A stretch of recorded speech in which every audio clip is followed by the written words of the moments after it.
taking some of your time to be inside. It's great to see you and to be together again. The Dementia Cares Forums are on the third Thursdays, as you now know, except for next month. Next month, we're going to have it on the first day of May, and we will not have one in April per se. We will have the April one will be postponed to May 1st, and I want to tell you a little bit about it. It is a workshop on Altex. Altex is Arizona Long-Term Care System, and it's the process by which you basically get Medicaid support for a person who is in long-term care. And that is important information if one thinks about long-term care lasting for a long period of time, which often happens with people with dementia. So we wanted to do that as a very special thing. That will be on the 1st of May.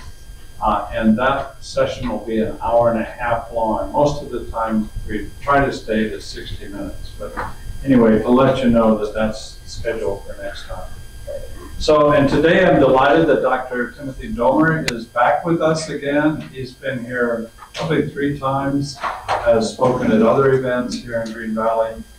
His practice as a medical doctor brings with it the experience and the insights of working with people. And by golly, you know, doctors do need to relate to people. And yes. Dr. Domer is one of the best. So, Doctor, thank you again for coming. Sure. We look forward to your presentation today. Yeah. And I can do the advance. Okay, that'd be great.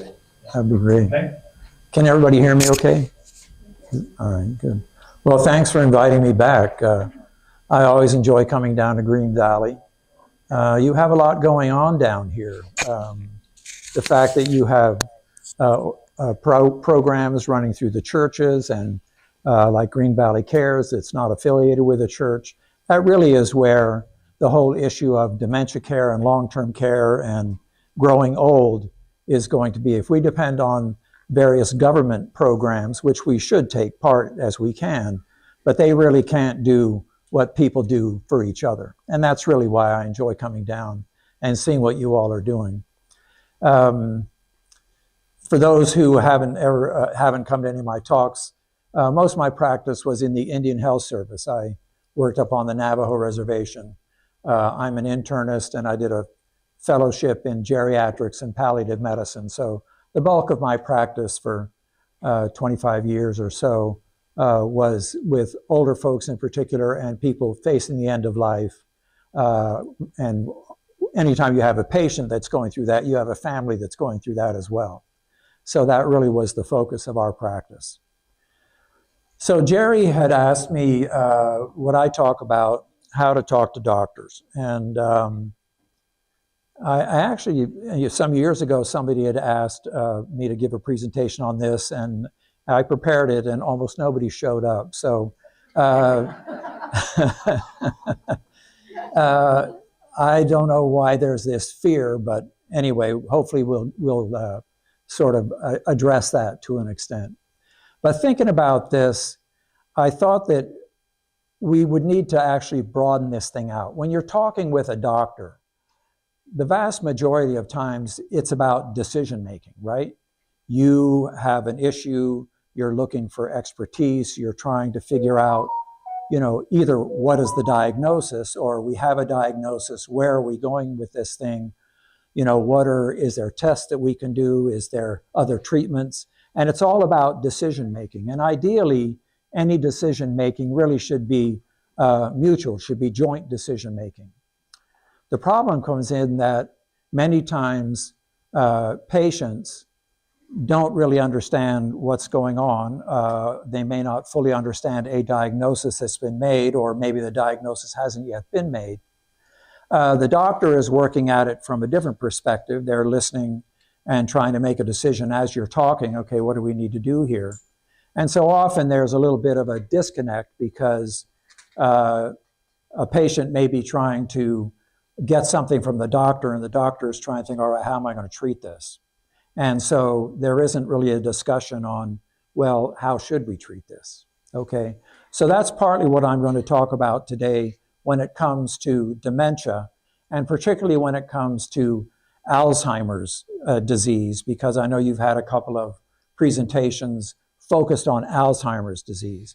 But just in case anybody's confused, dementia is much broader than Alzheimer's disease. Yes, Alzheimer's disease is a dementia, but dementia is a much broader category. I mean, there's many causes of dementia. And the trick is to try to figure out what is the cause or the causes. And there's just a lot that's not known about most dementias, and there's a lot that is not known about Alzheimer's dementia. And I'm going to talk about that today. So go ahead to the first slide.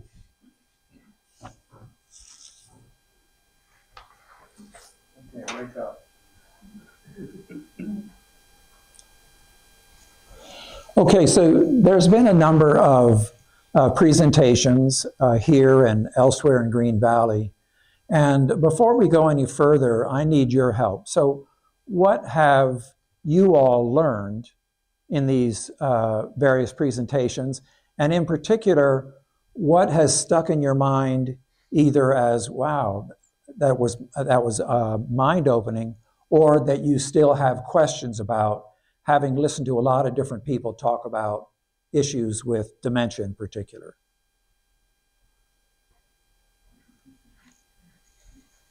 Well, I've learned that basically, if you suspect it, it's better to get started on fulfilling, if it is truly the diagnosis, etc., and be prepared than to be active with it.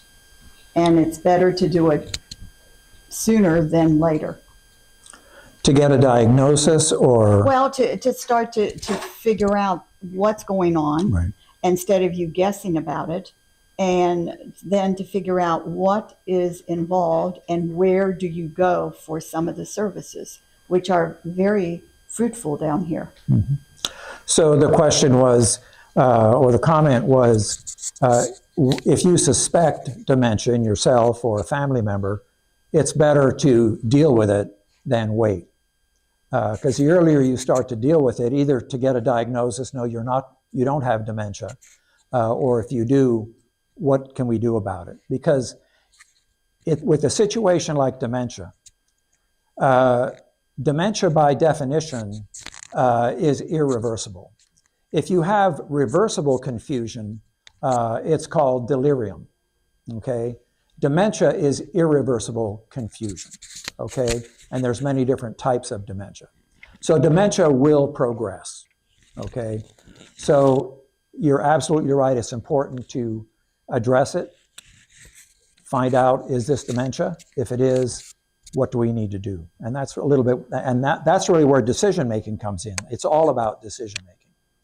What else? How many kinds of dementia are there?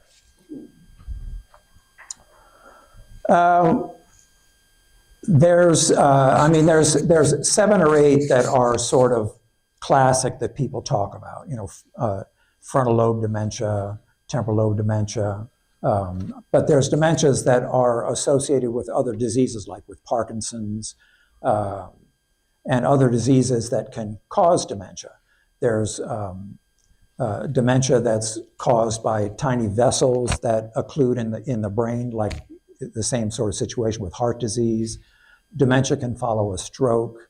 Dementia can follow a serious illness, something like COVID, for example, where people develop, you know, COVID brain, so to speak, and then they just really never recover, and it's unclear exactly what is the cause of dementia. So when we're talking about dementia and we're going to go through a diagnostic process, there are certain things that are done to come up with a reasonable diagnosis. But many cases are sort of idiopathic. We really don't know. TIAs, right? A TIA, by definition, you should recover your baseline function. That's why it's the T, is the temporary. But a TIA, if it continues and you actually wind up with a stroke, certainly you can develop dementia. And if you have a lot of TIAs, you know, that's small vessel disease. And yes, you could wind up with a diagnosis of dementia. Why do some people progress so rapidly with dementia and then others just go on and on and on? Well, there's a couple of reasons for that. Number one, in many people, it's not recognized for a long time that in fact they have dementia. And so once they have a diagnosis, they can progress fairly rapidly in the sense that now it's recognized and it wasn't recognized for a long period of time. But the other reason is that dementia is brain failure, right? We have heart failure, we have liver failure, we have lung failure. Dementia is brain failure. And if somebody has an issue with the brain, and then there's an insult of some kind, that they develop an infection, COVID is one, or just pneumonia, or they have a small stroke, or they're put on a medication that can also contribute to cognitive issues, they can progress very rapidly because their brain was already fragile. I'm going to show you a slide again. I'm going to review some of normal aging, because to understand abnormal aging, you really have to understand normal aging. And part of normal aging is that our brains shrink, okay? So anything that happens when we're at an older age, when it happens to the brain, is happening to a smaller volume of brain, okay? So medications that may not have had any effect when we were 50 can have a significant effect when we're 80, because that same dose of medication or that same medication is having an effect on a much smaller organ, or a smaller organ, I should say, 15 to 20% by the time we're 85 or so. But that's significant. And then you add other issues, like we talked about, microvascular disease, people who have long-term history of high blood pressure. For example, they can have problems with the small vessels in their brain, just like we can have with our heart. And so something that may not have affected them when they were 50 or 60 can have a devastating effect at a greater age, okay? Yes. The thing that I've probably learned the most, and it's just been about a year, so I'm still kind of emotional. Resources. There's a ton here in Green Valley. In my little hometown, there was none. So I scrambled to say, can somebody help me? And there was no help, you know. And so I didn't understand what was going on. And so then I couldn't provide the help that he needed, you know. So I think resources and then community understanding. There's still a stigma against dementia, I think. And people don't understand it. And people say such horrible things sometimes. Well, all of that fits together, and there is a stigma with dementia because people don't understand it, and because there is a stigma with dementia, people also don't want to plan ahead and provide services and that sort of thing. And the other part is that for many people, they say, well, there's old people anyway, and why should we put resources into this? Well, it's a huge issue, but I can tell you that around the country, most places don't have services. You're lucky here in Green Valley, as I said, because there's a groundswell of recognition that we have to help ourselves, okay? Yes, we need to use the resources of Altex, and Altex can be a terrific resource. We need to use the resources of Pima Council on Aging or other governmental organizations that might be available, the Alzheimer's Association, which is not governmental. But the National Institutes of Health does have a large section on aging and dementia. So there are resources out there, but for many people, they don't want to recognize dementia, and that kind of gets back to answering your question, is that it's just not recognized for a long period of time, mostly because of denial. And I saw this all the time, dealing with families, and I would say, well, can your mother drive? Oh yeah, she can drive. Well, when was the last time she drove? Oh, she hasn't driven in 8 or 10 years. I mean, we wouldn't let her drive. Well, the first answer was, oh yeah, she can drive. Well, I don't know if she can drive or not, but she isn't driving.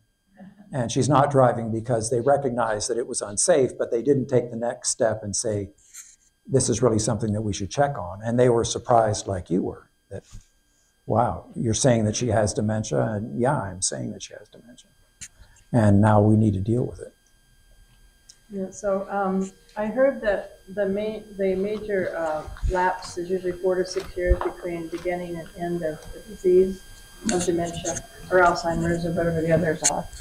And so my husband is on donepezil and the other one, Memantine. Mm-hmm. Yeah, those two, and he's at year 4, 4th year. So at that point, is it good to keep giving the medication, or would it be better to stop the medication because it just prolongs the agony, basically? Well, first of all, the medications will not prolong the agony. There's nothing that cures dementia, okay? And if you feel the medication is helping, then absolutely it should be continued. And actually, the time frame from diagnosis to death is a little bit longer than that. But the time frame from when they actually developed dementia to death is much greater, like 15 years, okay? And it's just not recognized. And so what I'm gonna do today is spend a little bit of time on, well, how do we recognize it? What, you know, when we go for testing, what does that mean? Because again, that's back to decision making. Are we gonna go through these tests? How much testing do we want to do? And what does the testing mean? Okay, now we've got all these tests. What are we going to do with it? Is it going to help or is it not going to help? Is the medication something that it's worth the risk, or is it something that we need to broaden things out and talk about quality of life, which is what I'm going to talk about when it comes to decision making? Okay. So yes, if it's helping your husband, continue. Long-term care insurance companies get involved with that. You know, like you have to prove that your spouse has dementia before you get any long-term care benefits. Yes, and that is one reason to go and get tested, right? But you don't need to have all the invasive tests. I mean, is there a place in Tucson where you could go and get tested for that? Yeah, there. I mean, any geriatrician should be able to make a diagnosis of dementia, and most family physicians should be able to make at least a preliminary diagnosis. But yes, there's neurological groups and there's dementia organizations and et cetera. But the main thing is to recognize we have a problem here and let's start getting some testing. What does this all mean? And I'm going to go over this a little bit. It's not that complicated. Anything else? Okay, next. Yeah. All right, just to quickly review normal aging, because it's important to understand what happens to our brains, okay? As we age, our brain shrinks, as I mentioned. By the time we're age 85 or so, we've lost about 15 to 20% of our brain volume. And that means everything that I just talked about, that anything that occurs is occurring in a smaller volume. But when it comes to dementia, I'm going to come back to this point about the fact that our brains get smaller as we age. So just having a small brain doesn't necessarily mean anything. We should still be able to function normally. Our processing speed for new information does slow, and those studies have been done comparing an 80-year-old to a 20-year-old. The 20-year-old will process new information more quickly, but the 80-year-old will get there with a normal brain, okay? Problem solving, same thing. They'll get there. And we're absolutely able to learn new information, put new information together. It just may take a little bit longer, and it may take repeating it a couple of times, but that is not dementia, okay? We can accumulate new information and deal with it perfectly appropriately.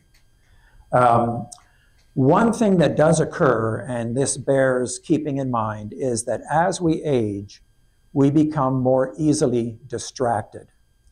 And that can have a lot of effects. First of all, it can have some safety issues. If we're driving and we're easily distracted, we're taking our eye off the road or whatever it is, And we may have to force ourselves to get back, wait a second, I'm driving here, okay? But we're also distracted when we're doing things. We think we're multitasking, but actually we're not paying attention. So a lot of memory loss is that we weren't paying attention, okay? And you can prove that to somebody, you know, that you'll say something and they obviously weren't paying attention. And you say, all right, well, what did I just say? What?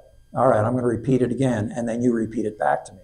And they'll be able to repeat it back to you. They just weren't paying attention. And so when you're going to the doctor's office, when you're trying to make decisions, when we're involved with this decision making, understand that our minds tend to wander a little bit more, and we do need to bring the focus back to what we're talking about. If you're in the doctor's office and your mind starts to wander, well, what am I going to cook for dinner tonight? You're going to miss what the doctor said. And unless the doctor says, all right, what did I just now say? You're going to leave the office not really sure about what he said, and you'll go home and say, well, I don't think he told me anything. And so a lot of this memory loss and et cetera is just lack of concentration. And it does take effort to make sure that we do pay attention. Next. We should be able to remain functional and independent with our activities of daily living, ADLs, our instrumental activities of daily living, our IADLs. That's like balancing our checkbook, using a telephone, looking things up on the computer, all of those sorts of things that get through the day, you know, changing a light bulb, all those things. Those would be instrumental activities of daily living. All of those should remain intact. And in fact, a diagnosis of dementia cannot occur unless these things aren't intact, okay? You cannot be independent and functioning well with your ADLs and IDLs and have dementia, okay? The diagnosis of dementia requires that an individual cannot do those things, okay? Mild memory loss is very common. A lot of it, though, was not paying attention, especially for where and when, because we weren't paying attention to where we put the keys, right? But our memory for things, what is the meaning of things, actually increases because we have a larger fund of knowledge, okay? We have more experience, and we don't lose that. In fact, that can be one sign of early onset cognition, where somebody now doesn't understand something that they previously did understand, or they got confused with using something. They started using a fork instead of a knife. And that may sometimes be what triggers, wait a second, this never happened before.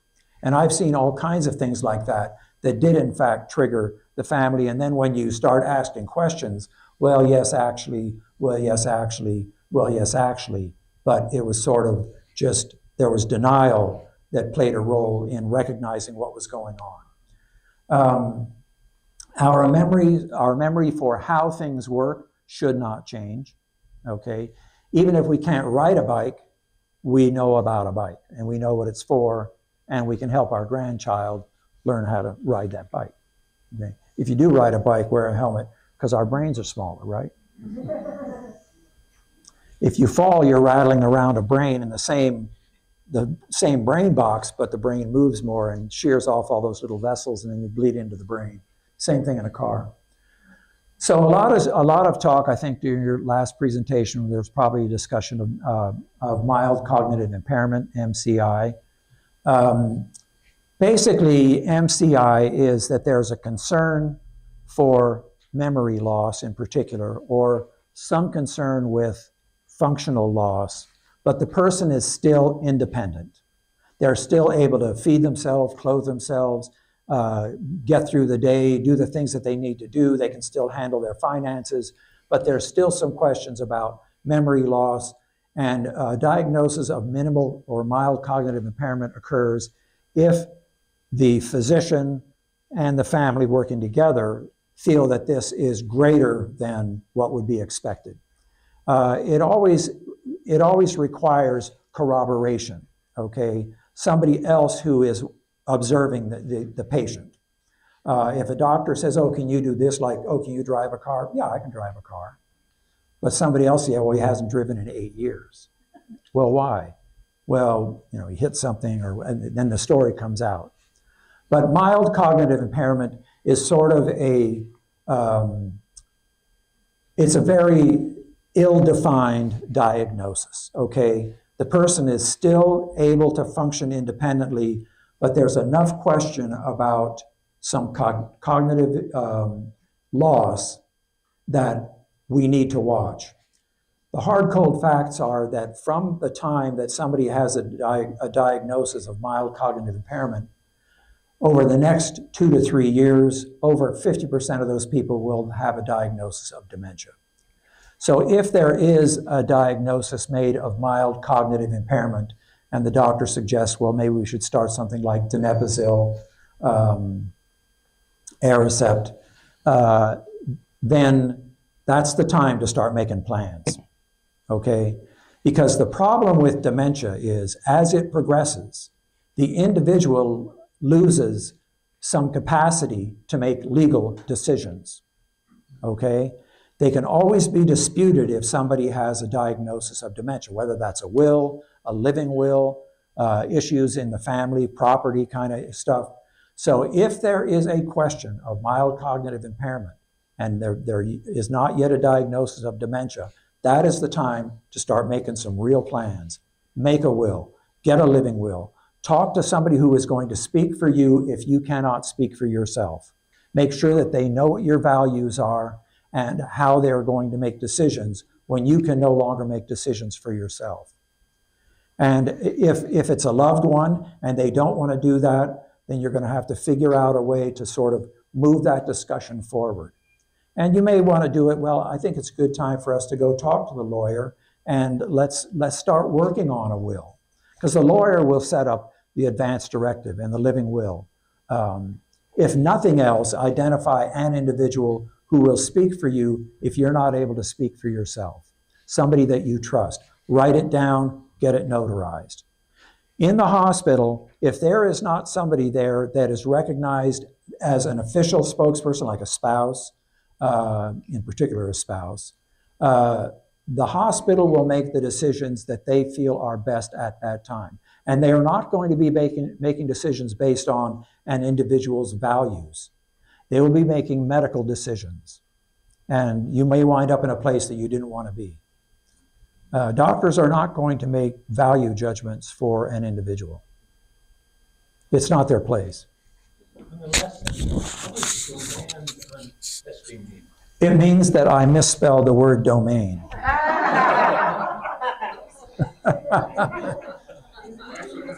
And you can blame my wife if she didn't pick it up. But that's good. Next. Are we done with that slide? Yeah, as I said, there's no specific treatment for MCI. Now, you will hear, and I think you did hear, that some of the newer drugs, they say, well, the earlier we start them, the greater effect they're going to have. Well, we're going to talk about that for a little bit because that track record has not yet been set. Okay, they just haven't been around long enough for statements like that to be made. Okay, and then we talked about most people with MCI do in fact progress to a diagnosis of dementia. Next. Now this is kind of a busy slide, and we're not going to go through the whole thing, but if somebody is taken in for testing for dementia of some kind, these are the things that are going to be tested: memory, orientation, judgment and problem solving, their ability to deal with society and their families and themselves, community affairs. What do they do at home, their hobbies, what have they done in the past, what can they do, what can they not do now, and their personal care. And in this, there's a number of different dementia scales, okay? There's a lot of them. Different universities all come up with their own. But this one is one that's used fairly commonly. It's the Clinical Dementia Rating Score, and goes from 0 to 3 is the score. And 0 is that the person has no problems with any of these areas. 0.5 is that there's some questionable problems in these areas, but they're still able to completely care for themselves. When you get to 1, is where you start seeing that the individual needs some assistance with self-care, okay? But at that point, in all likelihood, they will be having more difficulty with hobbies. So they may not be doing the complex hobbies they used to do. They may have some difficulty with getting engaged in community affairs where they used to volunteer and et cetera, and now they just, for whatever, they may have an excuse, but they're just not doing that kind of thing anymore. They may have some problems with, if you give them a scenario, how would you handle it? And they may have difficulty coming up with a reasonable approach to a problem that's presented. They may have some difficulty, not so much with what day it is and et cetera, but in talking with the family, that they had gotten lost in places that they should know, for example, or that they've gotten lost, gotten confused. Well, what am I doing here? You know, they maybe went off to go shopping and they forgot what they were doing. And they wound up someplace, had to call somebody, and et cetera. Those are the kind of things that we look for. And then memory loss, you can test memory, 3-item recall, 5-item recall, and et cetera.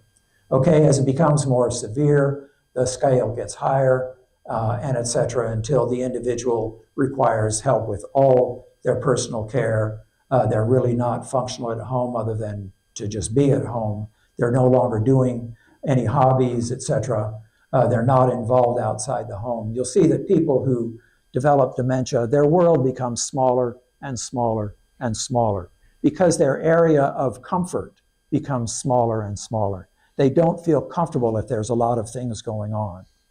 I've had families that try to take somebody to the casino because they used to love to go to the casino. Well, now sometimes people still like to go to the casino even if they have some level of dementia. But for many people, there's just too much going on in the casino. There's lights, there's dinging, there's all kinds of stuff. It's too much. And they can't handle it. And if you take somebody who has dementia, this is important to remember, let's say that they're living in an assisted living place and they move, their confusion will tend to get worse for a period of time before it sort of re-equilibrates. They just don't do well in a new situation. So these are the things that we look at as far as making a diagnosis of dementia. And then the question comes in, well, what is the cause of the dementia? What diagnosis, what ICD-9 or ICD-10 code can we put on this dementia? Next.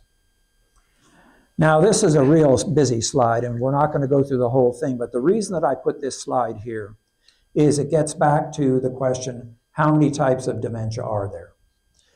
Well, the fact of the matter is there's many different types of dementia, and there's many different pathophysiologies that are involved with, that result in dementia.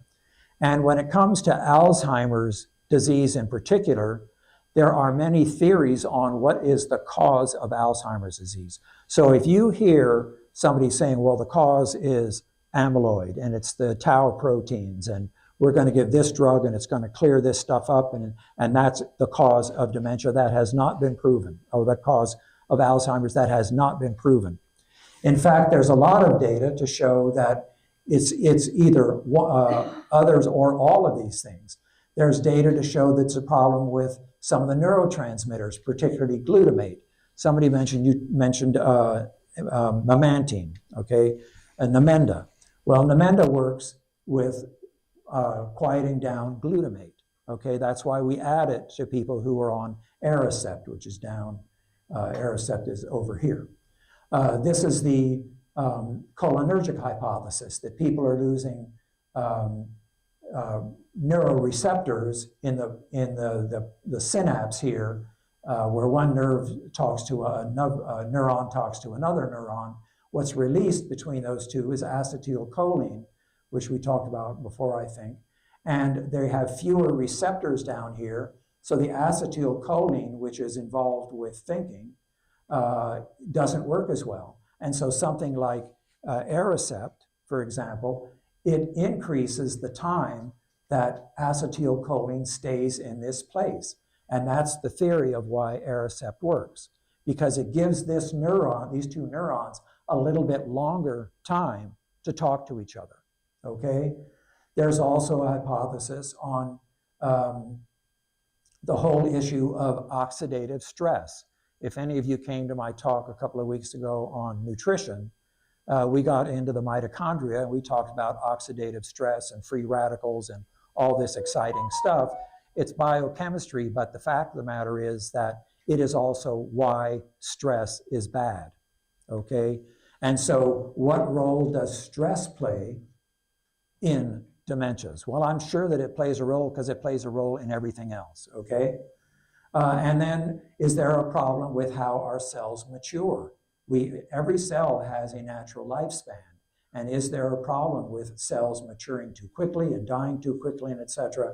That's what this one's about. There now is growing evidence that the brain and our GI tract talk to each other constantly. In fact, our GI tract produces more neurotransmitters than the brain. And so the question is, what is the relationship between our GI tract and our brain? Because the GI tract does manufacture acetylcholine and many of the other neurotransmitters that are involved in the brain. And is there a problem with our microbiota, for example, with the microbes that we normally have in our GI tract and et cetera? So that is an area that's being looked at. And then there's the inflammatory hypothesis, which gets back to the question of COVID. Somebody developed an acute inflammatory infection, and now they've developed dementia. So what is the role of inflammation when it affects the brain? So if anybody says that, well, this is the answer, it just has not been proven yet, okay? We can measure these things. We can look at these things, amyloid and tau. We can look at them on certain scans. You can test for them by doing a lumbar puncture and looking at the cerebral spinal fluid. And that's why it's getting a lot of attention, because doctors love to measure stuff, okay? Yeah, one of the things I was aware of and curious is oxygen deficiency. If that has a play with any kind of theory of that. The question was oxygen deficiency. Well, certainly if somebody has an anoxic episode, that can clearly affect the brain. I mean, people who have cardiac arrests and have an anoxic episode, many of them will never recover full brain action, even if they're, quote, saved. But as far as just day to day, yes, if somebody has COPD or somebody has other, pulmonary fibrosis, if they have, or obstructive sleep apnea, which is one of the causes that we do look for, and it's often frightening when we do a sleep study how far down the oxygen level can go at night. I mean, a normal oxygen level is 95. There's oxygen levels down in the 20s in some people when you put them on a monitor overnight. I mean, it's like they're anaerobes, they're living without oxygen. And so yes, that can definitely have an effect on the brain. And one of the things that we do look at is to rule out other causes of cognitive impairment. And we look at drugs, we look at obstructive sleep apnea, all these and other diseases going on in the body, okay? You don't just say, well, it's dementia. You look for reversible causes. Next. Okay, so we just talked about this stuff at the top, so we're going to ignore this. But when we're talking about a diagnosis, and this gets into, again, talking with the doctor, make sure that if you're talking with the doctor or a team and they're talking about, well, we need to make a diagnosis and et cetera, well, what exactly are you talking about, okay? It's easy enough to do a scan. You can do amyloid scans, you can do PET scans, you can do MRIs, you can do all sorts of things. Okay, fine, you can estimate the amount of amyloid that's in the brain and et cetera. We can look at how much shrinkage has gone on in the brain. And these are pretty innocuous unless the person is having difficulty laying in an MRI scanner for 20 minutes to a half an hour because they're confused, all right? Now, sometimes you have to medicate people, because you have to lay very still. You can't really make a diagnosis if there's a lot of artifact. But so if you're talking about doing scans, okay, fine. That's not a lot of stress to put on an individual except for that situation. If we're going to do a spinal tap, okay, how do you explain a spinal tap to somebody who's already confused? Or, maybe we're going to do it with, if there's a diagnosis of minimal cognitive impairment or mild cognitive impairment, well, let's do a spinal tap to look at what is their level of amyloid and tau proteins in the spinal fluid. You can do blood tests, and you can test for all kinds of things. You can do genetic testing. You can test for different chemical levels. There's any number of chemical levels that you can test that may or may not play a role, but we also test for things like thyroid. You can do a B12 level. We'll do all of those things to rule out something that's easily reversed, okay? So a blood test isn't too invasive. It is a blood test. But when we start getting involved with then talking about treatment, that is where we have to start thinking about quality of life. What is the long-term effect going to be? Taking a medication like here for the cholinesterase inhibitors that I just talked about that increase the time that acetylcholine stays in that synapse between the neurons, it's just taking a drug. Now, can they have side effects? Sure, they can have side effects. Many people develop some GI stuff, but most people tolerate them pretty well. And it's a pill taken every day, and they are fairly effective for a short period of time. We're not going to get necessarily back to normal, but pretty close to normal sometimes for a short period of time if they're used early enough. Medications that involve infusions and more, like you had a presentation the other day, well, now you're talking about a whole different set of situations. You have to travel to where the infusion is going to be. There's testing that's required for these things, including more brain scans, sometimes spinal taps with looking at the CSF, certainly more blood tests. These infusions are once every 2 weeks to 4 weeks, depending on the drug, and you have to travel to a center that is giving these things with people that know what they're doing. And we're going to talk about the side effects of these medications, et cetera. And again, now we're starting to get more into, all right, well, how is this going to affect my loved one? You asked me the question, should I keep giving my husband these medications? And my answer would be, in that situation, do you feel like they're helping? Yeah, I think probably. Then is he having a problem with it? No. Then I would probably continue it. Those medications do have a long track record. I mean, we've been using those medications for 20 years, okay? They have a long track record. Where some of these new medications, they're new. They've just been approved at great cost, okay? I'm not talking about the cost to you. I'm talking about the cost to develop these medications, okay? So when you're approaching a doctor or you're approaching a situation where decisions are going to have to be made, it's important to sort of keep all of these things in mind, okay?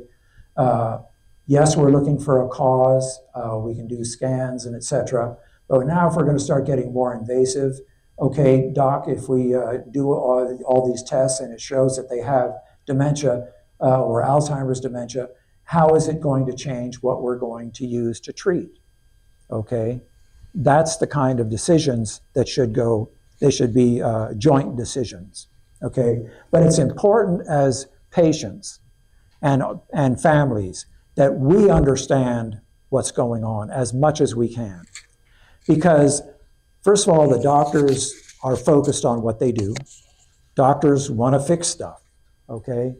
You go to a tin man, you're going to get a tin roof, okay? If you have chest pain and you go to a cardiologist, you're going to get the cardiology workup. Even if it wasn't a cardiac source of the chest pain, you're going to get the full workup. You go to a neurologist, you're going to get the full neurology workup. That's what they do. So the more information that the family has about why we're doing things and asking questions, why are we doing it? What is the long-term effect going to be? How is this going to change therapy? That's really where we start having to talk together. And don't be afraid to ask questions, okay? Somebody had said, well, I'm worried about what words to use. Say whatever you want, okay? I wouldn't worry about the words. I wouldn't worry about using medical words either. I try to keep as many medical words out of my talks as possible because it just gets confusing, okay? Sometimes you have to use them, okay, but just speak English. And if you have a question, ask it. If the doctor can't answer, they should say, well, let me find out, okay? Next. Okay, so we're just going to talk brief you about these new medications because you had a presentation on them. And what I'm going to talk about right now is just the data, okay? I'm just going to give you some data, and that needs to go into the decision-making, and that needs to go into the whole quality of life issue, okay?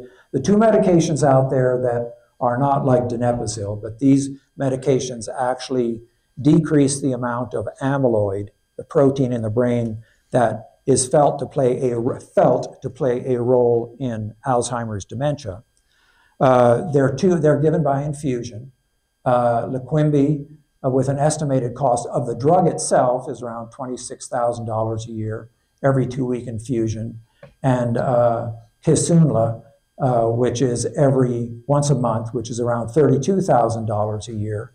They have to be given in a center that gives these, and they generally are given as part of a study protocol that is CMS approved. Because, like I said, the track record for these medications is just not there. And so we're trying to collect data on what these medications do, okay? Now that's just the cost of the drug, and that's fine if insurance covers it, that's great. I think Medicare covers some, et cetera, but next.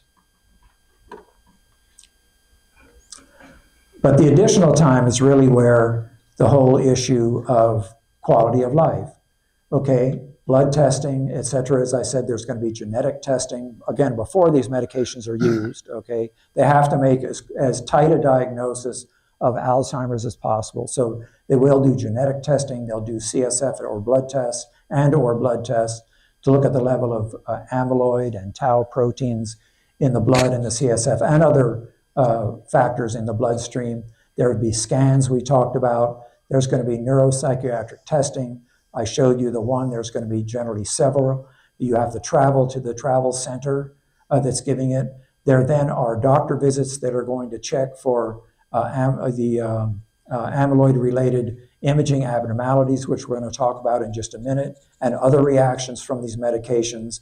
These will be fairly frequent because the risk is so high.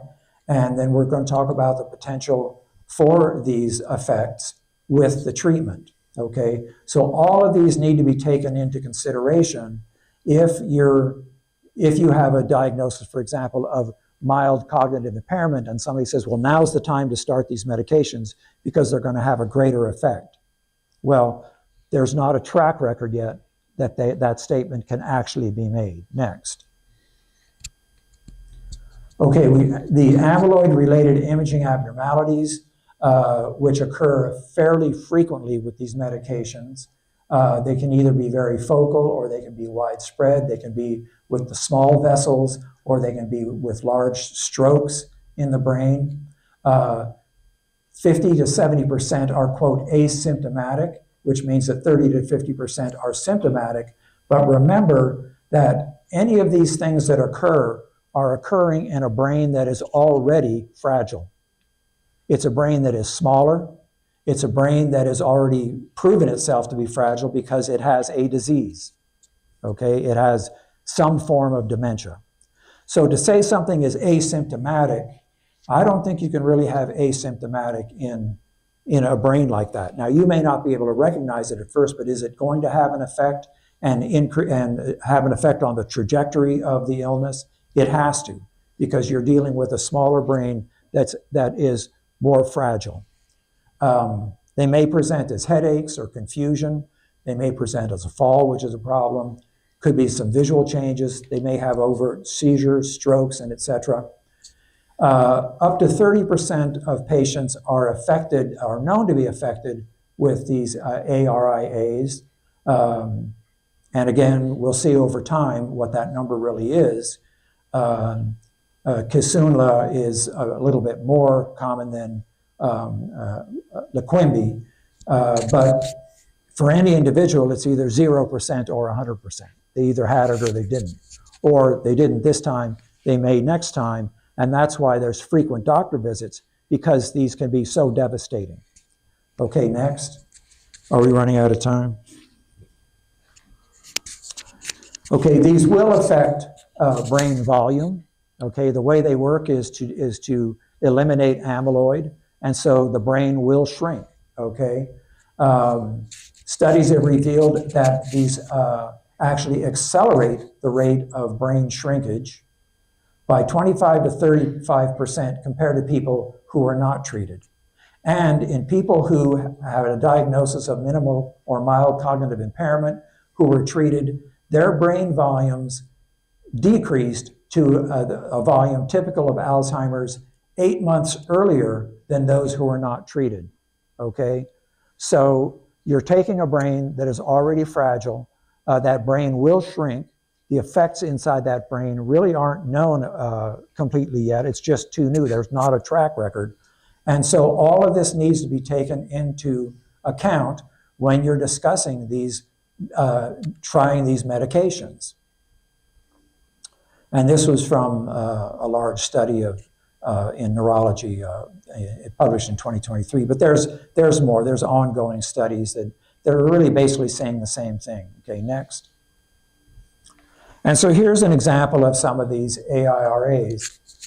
They can be little tiny strokes. White is bleeding into the brain. This is brain, and you can see all these brains are shrunken anyway. These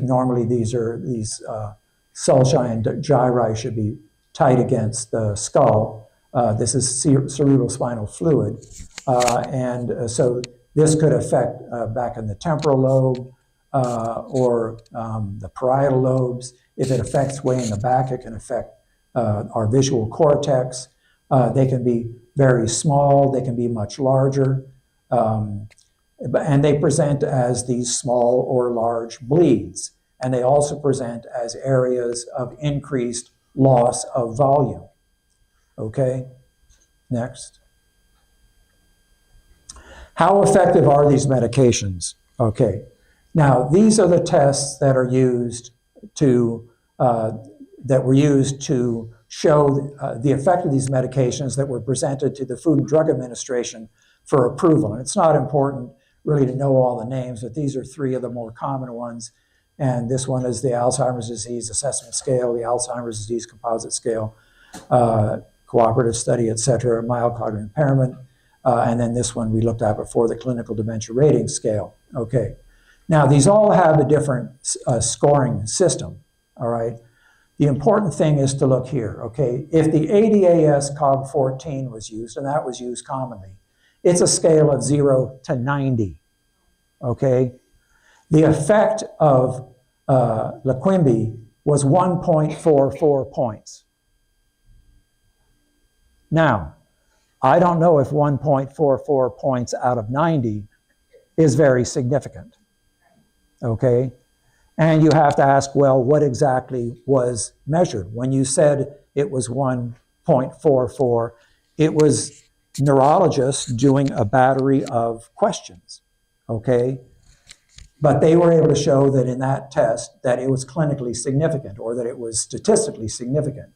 If the ADCOMS was used, the composite score, that has a scale of 0 to 1.97. Leqembi showed a cognitive decline by 0.05 points, okay? In the MCI-ADL, Activities of Daily Living, that's a scale of 0 to 53. That showed a decline in, none of these showed that anything went up. It was just the rate of decline. Out of 53 points, they were able to show a 2.0 point loss, that it slowed. Again, is it clinically significant? Was it with shoe tying? What specifically was it that was shown? Okay, so when you read, well, there was a 25% improvement. First of all, it was not a 25% improvement. It was a 25% slowing compared to placebo. And was it clinically significant? Could you even recognize the difference? Could the family recognize the difference? Or did it take highly skilled people teasing out the data? Okay, but this was presented to the Food and Drug Administration. And remember, they've already pulled at least one of these types of drugs off the market. And in Europe, they have not yet approved these medications for exactly this reason. Okay, next. All right, now, We talked about Aricept for your husband. If you use Aricept, and this is just a pill, 10 milligrams a day, and you use it early on you often see a bit of an improvement, okay? This is donepezil, this is placebo. Now, you also sometimes see improvement just because the person was getting more attention and etc. Okay, so it makes a difference. That's why you always have to use a placebo. But the rate slowed, but there was a significant difference at 2 years of 2.9 on a scale of plus or minus 2.5 or 3.5.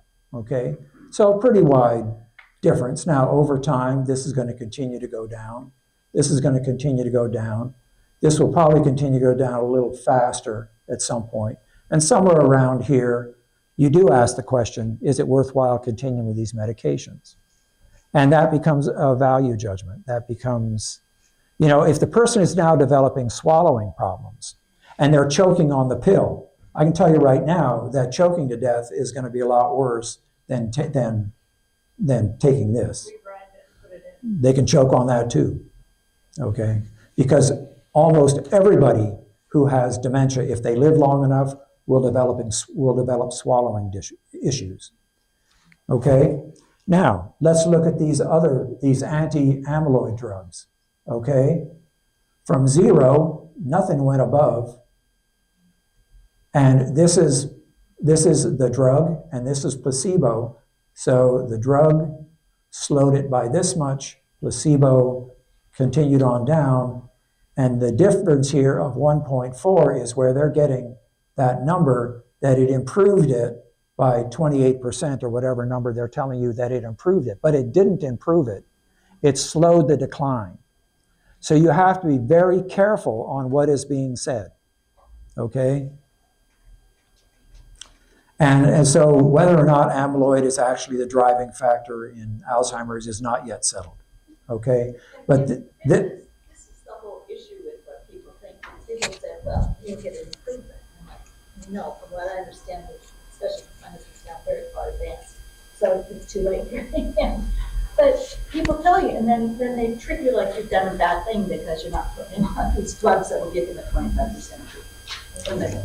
Well, that's why I'm giving you the data here. And nobody should be made to feel bad about anything. These are quality of life judgments. They're value judgments, and it's really up to the family. Now, can these kinds of issues get families fighting? Sure, but again, you know, look at the data. And what I would recommend, actually, I would recommend that people look at European data. And it's easy to find. Look at what they're doing in Europe. It's less political over there. The Food and Drug Administration is a creature of the drug companies. Next. All right, getting back to what are we going to do with the doctor? What can we do with these doctors? Well, if you're going to a doctor visit, always take 2 brains. Okay, never let your loved one go alone. Okay, if there's any question about an issue, in fact, I would say even if there's not a question, take 2 brains, because 2 brains is going to remember more than 1 brain. Okay, 2 brains is also going to be able to come up with questions that 1 brain might have forgotten and the other one didn't. So always take at least 2 brains. Okay, determine ahead of time what is it that concerns you the most, and start with that. Don't wait till you're walking out the door and saying, oh, by the way, doc, that makes you cringe. The oh, by the ways, you know this is not going to be good, okay? Because it actually is what they really were concerned about but didn't bring up. And you're running out of time, okay? So decide ahead of time what it is that you want out of that visit, what is the information that you need, and start with it. Write it down. I love it when patients bring a list, because I can actually take the list and look at it and go down. I mean, it makes your life a whole lot easier, okay? And then make a list of questions, like I said, and make sure that they're answered. If you don't understand, you say, well, I don't understand that, okay? And don't be afraid to ask for advice and for clarification. The doctor may or may not give advice. They should, but some doctors are saying, well, that's really a decision you have to make. My personal feeling on the matter was that they're asking for advice. I will give advice, but it's not, I'm not giving an order. Now, you can say, well, if you were in this situation, what would you do? And be prepared for the doctor to say, well, that's really not for me to say, but some doctors will actually give you an honest answer, okay? Because you're sort of giving them an opening to give you an honest answer. Well, what would you do in this situation? And if the doctor's saying, well, I think that we need to try, you know, some of these new medications that are out there, well, what is your experience with them? Well, I really haven't had any experience with it, but, you know, I think that we can get a consult. That's fine, but before that consult, make sure that you review some of the stuff that I talked about so you're aware of it before that consult. And remember that, that dementias are incurable. The chance that something is going to actually improve things, yes, donepezil, Aricept, memantine, in some people you will actually get an improvement for a period of time. They actually can improve their ADLs and sometimes IADLs. But it won't last forever. And when it starts going down, then you make a decision. It's, again, with everything else. If they're on a ton of medications, you know, you want to thin out the medications anyway. But first thin out other ones that, like all those vitamins you're giving them, you can stop all of those. Because vitamins have no effect on this at all, okay? Vitamin E doesn't, vitamin B12, yes, unless you're deficient. My wife recently went to the ER, and you say take 2 grains. I was in the exam room with her. She had to sign a statement saying that she couldn't have any recording devices. So you can't, unless you take notes like I do, you'd probably have trouble remembering what the doc said. Yeah, that's just silly. Is that standard practice now? No. It's the standard of that place. But it's the standard of that place, of that particular either office or ER, but it's not standard practice. I mean, in fact, I don't even know if they can really keep you from recording something. How are they going to know if this thing is recording?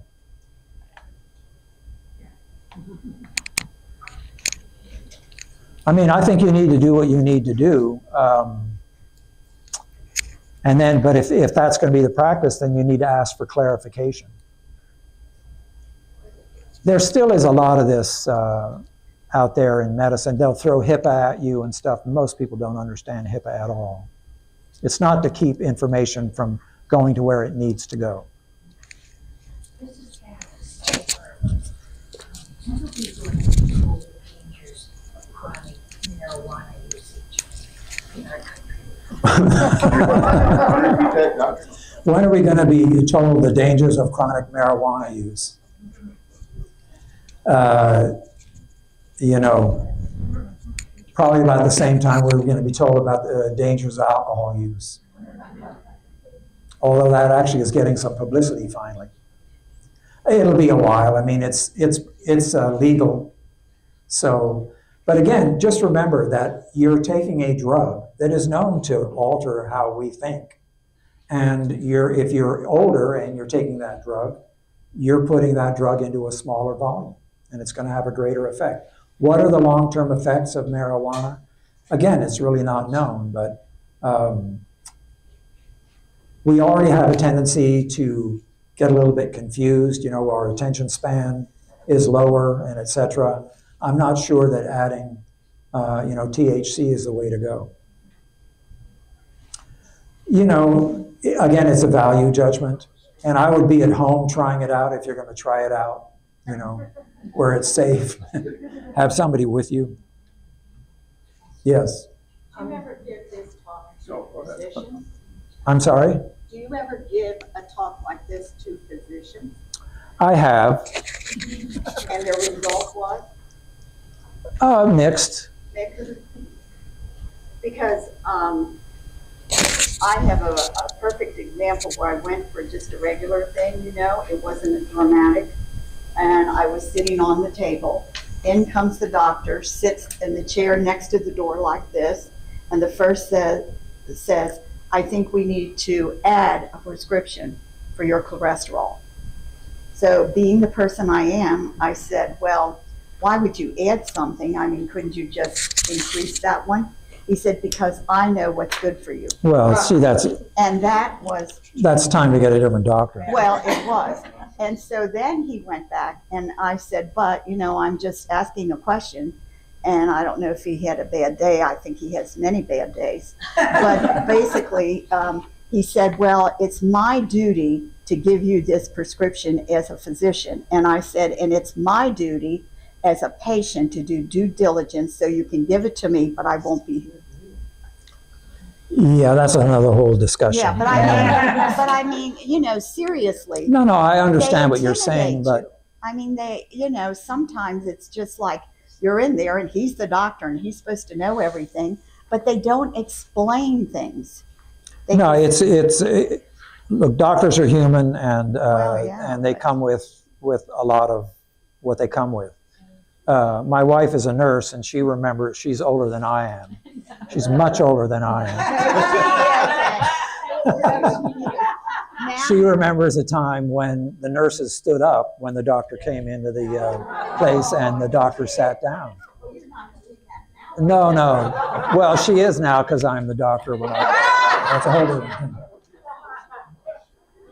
But no, it wasn't that long ago that, yes, that's how things were. It was ridiculous. Yes.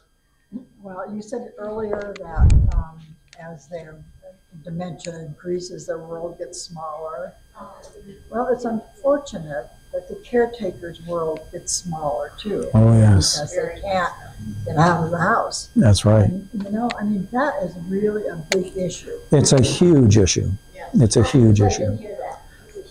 But that's when you need to talk to Green Valley Cares and get. The question was that as the person with dementia's world gets smaller, so does the caretaker's world, and because they're now tied to that individual with dementia. And the only way to deal with that is to get more people involved. That's what I'm doing. Good. Yeah. Okay, next. So the question really, when you're faced with all of these, today we're talking about dementia, but it'd be the same thing if you had any serious diagnosis, whether it was a cancer, whether it was severe lung disease, liver failure. The questions really start to focus around quality of life, okay? And if we focus on quality of life, first of all, you have to make some of the decisions yourself. This doctor, it's not his duty to write you a prescription. It's his duty to talk to you and say, my recommendation would be that we start you on this, etc. Okay? He has no duty to write you a prescription, unless he thinks that that prescription is going to save your life or something.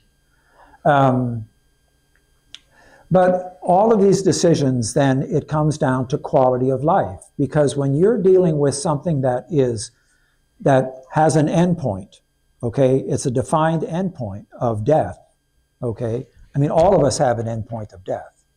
But if we now have a diagnosis that is focusing on that, then quality of life really becomes much more important. How are we going to spend the rest of our life? Now, some people want to chase everything out there, the latest research, the latest medication, whatever, and that's fine. That is their decision.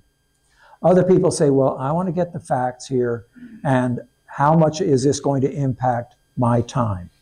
And so in any time that you're faced with decision making, including when you go to the doctor, okay, think about quality of life. What brings you pleasure, okay? Think about this before you go to the doctor, when you're coming up with your advance directive or your durable medical power of attorney. What are the things that are most important to you?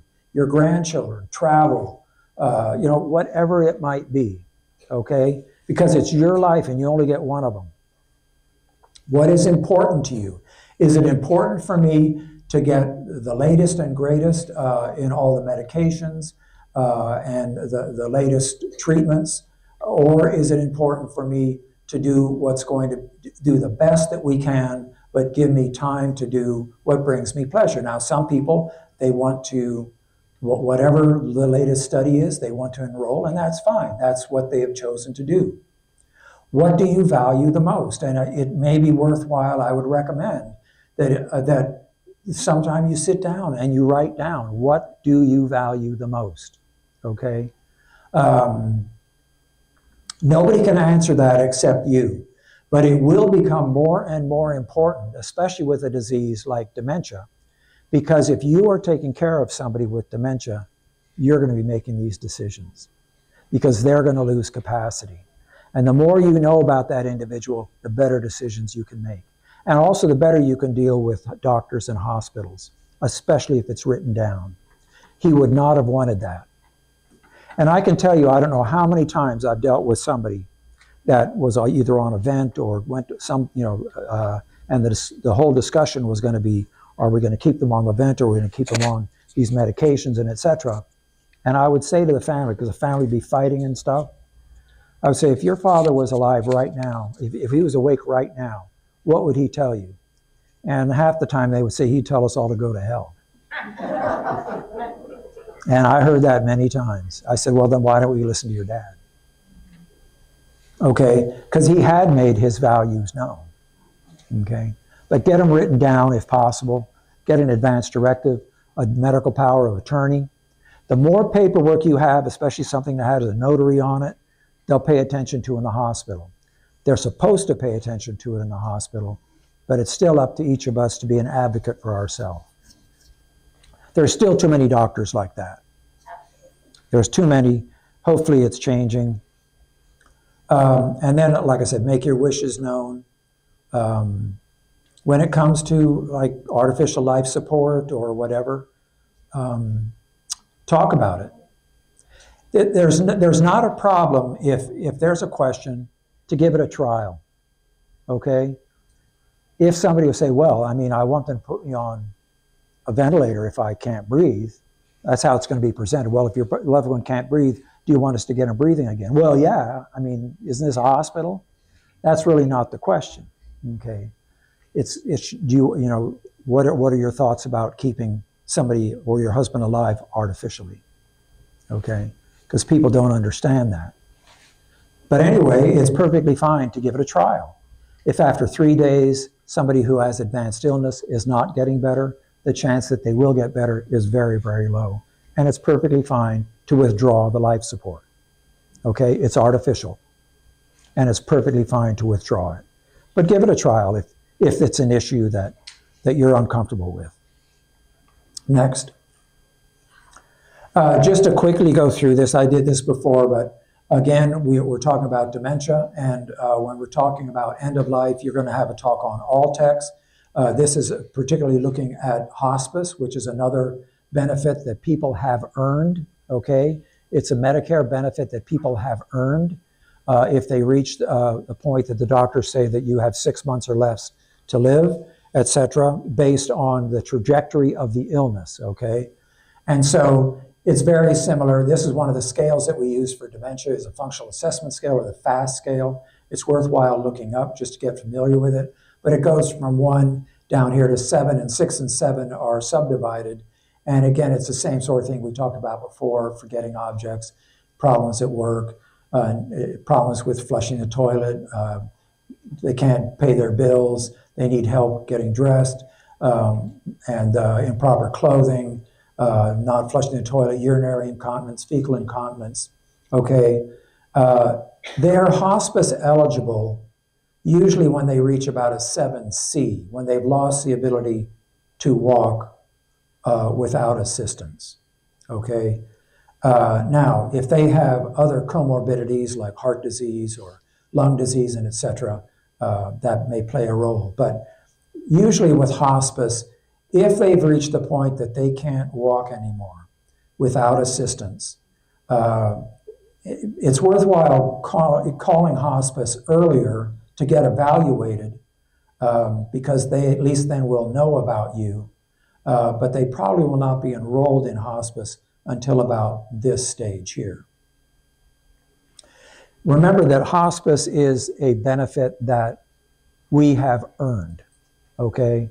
It's been around since 1985, and it's a terrific benefit for end of life. Unfortunately, it's highly underused. Still, the average stay on hospice is less than a month. It's a 6-month benefit. Now, dementia is pushing that out because people on dementia, if there's anything that makes people with dementia better, put them on hospice, okay? They're gonna get better for a while, I can tell you that. They will, because there's somebody there that can deal with them. The caregiver will get some time to be on their own. The whole feeling in the house generally improves. And so, yeah, if you want to improve somebody who has advanced dementia, get hospice involved. Next. Okay, and then we talked about 7C is what you would look at, and then other conditions. If they have frequent infections, frequent urinary tract infections, if they're developing swallowing issues, that's a big one. They no longer want curative treatment. They're not chasing other treatments. It does not require a doctor's referral for evaluation. It does not. You can call any hospice that you want, and they will come and do an evaluation, okay? Every hospice has their own doctor, okay? But it doesn't require a doctor's prescription, and you don't have to have a diagnosis of cancer. People still think that that's true, and it's not. And you don't have to have a bunch of tests. The doctor will put the information together. Weight loss is a big one, okay? Swallowing difficulties is a big one. Comorbidities is a big one, okay? Next. One of the issues that will have to be addressed in almost all people with dementia who live long enough is going to be artificial feeding. Because almost every patient with dementia, if they live long enough, will develop swallowing difficulties. And the doctors will say, well, we need to put in a feeding tube. The fact of the matter is that there's been no studies that have shown that a feeding tube in this situation improves quality of life. It just simply does not. A feeding tube does not prevent aspiration, meaning food going into the lungs. In fact, it can increase it, okay? It doesn't decrease infections. It can increase infections because it's a tube, but also increase the risk of pneumonia and etc. It has not been shown to improve the healing of ulcers, which is often what people say, well, let's put in a feeding tube, we can get them more nutrition. The only way you can improve a pressure ulcer is to keep the patient off it, okay? So if they're laying in bed, unless they're being moved frequently, you're not going to improve that pressure ulcer no matter what you do. They do not improve functional status. In fact, a lot of people who are confused, they're trying to yank these things out or yank it out, and then they have to have their hands tied, okay? Or you put them on a medication that basically, you put them on Haldol or something like that to sedate them, okay? So artificial feeding in this situation is perfectly fine to say no, okay? There's over 200,000 placed in the US every year. I had a call from a patient, last year from somewhere down here, had been to one of my talks, and somebody said, well, call Dr. Domer. And that individual, the doctor had said that she needs a feeding tube, and because of a diagnosis. And I said, well, tell me about what you're eating. And she told me what you're eating. I said, well, do you cough and choke? She said, no. I said, are you enjoying your food? Yes. Doesn't sound to me like you need a feeding tube. Just eat slower, okay? And chew more, right? Sit upright, and all of these things. And no, you don't need a feeding tube. It's not going to improve your quality of life. Next. What can, and also if a feeding tube does anything with somebody with dementia, it will shorten their lifespan for all of the reasons that I just told you. It does not improve lifespan. If you're just trying to keep them alive longer, feeding tubes will not do that. Next. What will do that is hand feeding, okay? If somebody has difficulty swallowing, the best thing to do is to hand feed them, just like when we were babies and we or when we're feeding our babies. And this has a lot of effects. First of all, you can control what they're getting. You're socializing, okay? And the studies have shown that there is actually less aspiration with careful hand feeding than there is with feeding tubes. And so talk to nurse, like that's actually one reason to call hospice, because even if they don't enroll the person in hospice, they can teach you hand feeding, okay? The nurses in hospice know how to hand feed. You can, and liberalize the day. If somebody has dementia and the only thing they're going to eat is ice cream, don't worry about their cholesterol. Ice cream is the perfect food, okay? It's got everything you need in it, and it tastes good, and if you eat it slowly, hand feed, they'll swallow it just fine, okay? If they cough a little bit, okay, so they cough a little bit, okay? Make sure they're positioned properly and everything. I mean, this takes a little bit of skill to learn, but it's not hard, and families do it all the time. But hand feeding will actually improve that patient's swallowing situation. So next. All right, so having had this whole discussion, you know, sometimes you look into the future or you look out there and you can sort of make out what is out there, but you're thinking about trying to make decisions and et cetera, and where do we go with this, but let's sit down, talk about quality of life. And if you really talk about these things and you wait a little bit before you make rash decisions, next slide, you'll see what actually is out there. And it gets cleared up for you, okay? Yeah. This is Pictured Rocks National Seashore up at, or Lakeshore up in the Upper Peninsula. So, all right. Are